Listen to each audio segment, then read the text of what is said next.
1947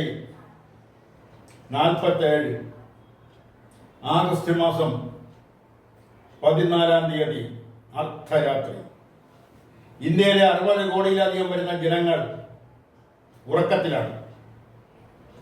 ആ ജനങ്ങൾ നിദ്രയിലാണ്ട് കഴിയുമ്പോൾ അങ്ങ് ഡൽഹിയിൽ വലിയ ആഘോഷങ്ങൾ നടക്കുന്നു. അവിടെ എന്തൊക്കെയോ സംഭവ വികാസങ്ങൾ നടക്കുന്നു.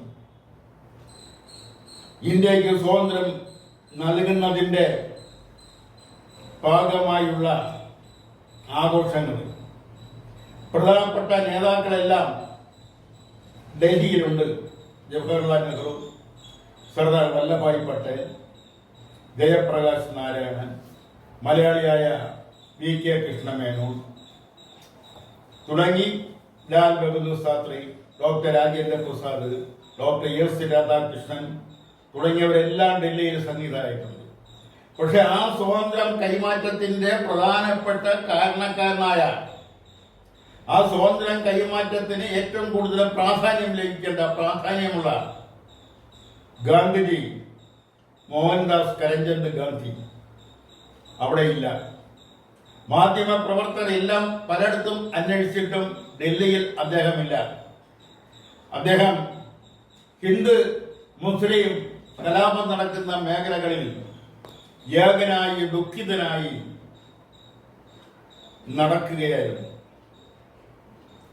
സ്വാതന്ത്ര്യം കൈമാറ്റം നടന്നപ്പോൾ അന്ന് ഇന്ത്യയുടെ രാഷ്ട്രീയ നേതൃത്വം എന്ന് പറയുന്നത് ഇന്ത്യൻ നാഷണൽ കോൺഗ്രസിനായിരുന്നു.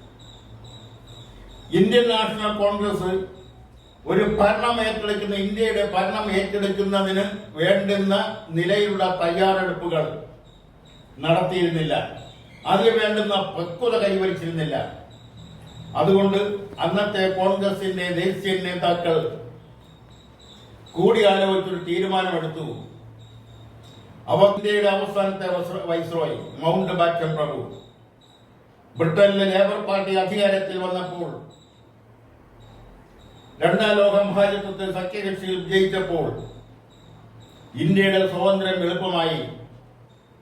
ആ ഇന്ത്യയുടെ സ്വാതന്ത്ര്യം കൈമാറ്റത്തിന് നിയുക്തമായ വൈസ്രോയി മൗണ്ട് ബാറ്റൻ പ്രഭു, ആ മൗണ്ട് ബാറ്റൻ പ്രഭുവിൽ നിന്നാണ് അധികാരം ഇന്ത്യയുടെ ദേശീയ നേതാക്കൾ, കോൺഗ്രസിന്റെ ദേശീയ നേതാക്കൾ കൈപ്പറ്റുന്നത്. എന്നാൽ ആ ദേശീയ നേതാക്കൾ മൗണ്ട് ബാറ്റൻ പ്രഭുവിനോട് ഒരു കാര്യം അപേക്ഷിച്ചു. ഞങ്ങൾ ഇന്ത്യ മഹാരാജ്യം ഭരിക്കുന്നതിനുള്ള തയ്യാറെടുപ്പ് നടത്തിയിരുന്നില്ല. അതിലൊക്കെ പക്വം നമുക്ക് വന്നെത്തിയില്ല. അതുകൊണ്ട് താങ്കൾ ഒരു വർഷം കൂടി ഇന്ത്യയുടെ ഭരണാധികാരിയായി ഡൽഹിയിൽ തന്നെ ഉണ്ടാകണം. ഇന്ത്യയുടെ ദേശീയ നേതാക്കളുടെ അഭ്യർത്ഥന മൗണ്ട് ബാറ്റൻ പ്രഭു അംഗീകരിച്ചു. അങ്ങനെ ഇന്ത്യയുടെ അവസാനത്തെ വൈസ്രോയും ആദ്യത്തെ ഗവർണർ ജനറലുമായി മൗണ്ട് ബാറ്റൻ പ്രഭു. അന്ന് ഇന്ത്യൻ ജനതയുടെ അവസ്ഥ, ഇന്ത്യയുടെ ബഹുഭൂരിപക്ഷം വരുന്ന ജനങ്ങളുടെ അവസ്ഥ, പല സ്ഥലങ്ങളിലും കലാപം പൊട്ടിപ്പുറപ്പെട്ടിരിക്കുന്നു.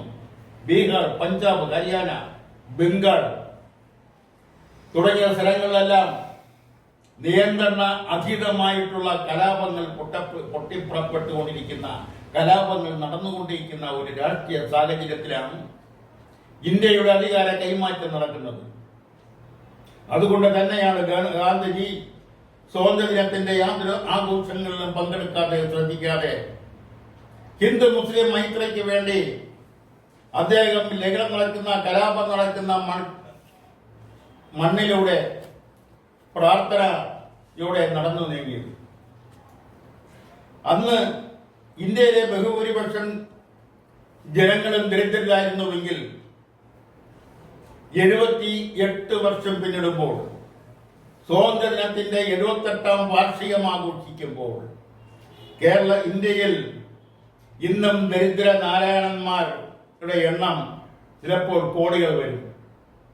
എന്തുകൊണ്ട് അതിനെല്ലാം ഒരു മാറ്റം ഉണ്ടായില്ല എന്ന് ചോദിച്ചാൽ അതെല്ലാം രാഷ്ട്രീയമായ ചോദ്യങ്ങളാണ്.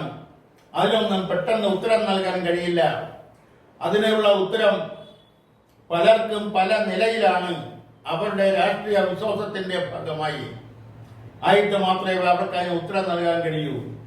എന്നാലും അന്നുള്ള തൊഴിലില്ലായ്മ ഇന്നും നിലനിൽക്കുന്നു, അന്നുള്ള ദാരിദ്ര്യം ഇന്നും നിലനിൽക്കുന്നു. ആരോഗ്യരംഗത്ത് പോക്കറ്റിൽ കനമില്ലാത്തവന് നീതി ലഭിക്കുന്നില്ല. അങ്ങനെ എല്ലാ മേഖലകളിലും പണത്തിന്റെ ആധിപത്യം, രാഷ്ട്രീയത്തിന്റെ സ്വാധീനം, അങ്ങനെ പല സ്വാധീനങ്ങളിലും ആണ് ഇന്ത്യയുടെ സുതാര്യമായ നടത്തിപ്പ് ഇപ്പോഴും അന്ന് തൊട്ട് ഇന്ന് വരെ നടക്കുന്നത്. അതിന്റെ ഭാഗമായി സംസ്ഥാനങ്ങളിലും കേരളത്തെ എടുത്തു പറയേണ്ടുന്ന കാര്യമില്ല. സ്വാതന്ത്ര്യം ലഭിച്ച് ഒരു പതിറ്റാണ്ടിന് ശേഷമാണ് കേരളം രൂപീകൃതമാകുന്നത്. 1957 നവംബറിൽ. ഇന്നും ഇന്ത്യയുടെ പല ഭാഗത്തും അസ്വസ്ഥതകൾ നിലനിൽക്കുന്നു. അന്ന് ഇന്ത്യയിലാണ് വർഗീയ കലാപം, ഹിന്ദു മുസ്ലിം ലഹള ഉണ്ടായതെങ്കിൽ ഇപ്പോൾ ബംഗ്ലാദേശിൽ അതിന്റെ ചെറിയൊരു പതിപ്പ് നടന്നുകൊണ്ടിരിക്കുന്നു. അവിടെയുള്ള ഹിന്ദുക്കളെല്ലാം ആക്രമിക്കപ്പെടുന്നു. അവിടെ ഹൈന്ദവ ക്ഷേത്രങ്ങൾ ആക്രമിക്കപ്പെടുന്നു. അവിടെ ഭരണമാറ്റം ഉണ്ടായതിന്റെ ഭാഗമായിട്ട് ആണ് ഇതൊന്നും പറയാതിരിക്കാൻ നിവർത്തിയില്ല. അതെല്ലാം മാറ്റം വരുമെന്നും കുറ്റക്കാർക്കെതിരെ കർശനമായ നടപടി സ്വീകരിക്കുമെന്നും പുതിയ ഭരണാധികാരി, നോബൽ പ്രൈസ് ജേതാവ് കൂടിയായ പുതിയ ഭരണാധികാരി പ്രഖ്യാപിച്ചു കഴിഞ്ഞു. എന്തായാലും സ്വാതന്ത്ര്യദിനം, 78ാം സ്വാതന്ത്ര്യദിനം ഇനി ഒരു വർഷക്കാലം കേരളത്തെ സംബന്ധിച്ചിടത്തോളം വയനാട് ജില്ലയിലെ ഉരുൾപൊട്ടൽ മൂലമുണ്ടായ 500-ലധികം മനുഷ്യജീവൻ നഷ്ടപ്പെട്ട സാഹചര്യം, അതുപോലെ തന്നെ വളർത്തുമൃഗങ്ങളെല്ലാം ജീവൻ നഷ്ടപ്പെട്ട സാഹചര്യം, ആ സാഹചര്യത്തിൽ കേരളം അനുഭവിക്കുന്ന ദുരിതങ്ങൾ, ആ ദുരിതങ്ങൾക്കെല്ലാം ശാശ്വതമായിട്ടല്ലെങ്കിലും താൽക്കാലികമായിട്ടെങ്കിലും പരിഹാരം കാണാൻ കഴിയുമെന്നും വരുന്ന ഒരു വർഷക്കാലം ഇന്ത്യയുടെ സാമ്പത്തിക നിലവാരം, ആരോഗ്യ നിലവാരം, വിദ്യാഭ്യാസ നിലവാരം, തൊഴിൽ മേഖല, അതുപോലെ തന്നെ മറ്റ് മേഖലകളിൽ എല്ലാം തന്നെ സുതാര്യമായ രീതിയിൽ നടക്കട്ടെ, വളർന്നു വരട്ടെ എന്ന് ആഗ്രഹിച്ചുകൊണ്ട് സ്വാതന്ത്ര്യ ആശംസകൾ അർപ്പിച്ചുകൊണ്ട് ഇന്നത്തെ പ്രതികരണം ഇവിടെ പൂർത്തിയാക്കുകയാണ്. നന്ദി, നമസ്കാരം.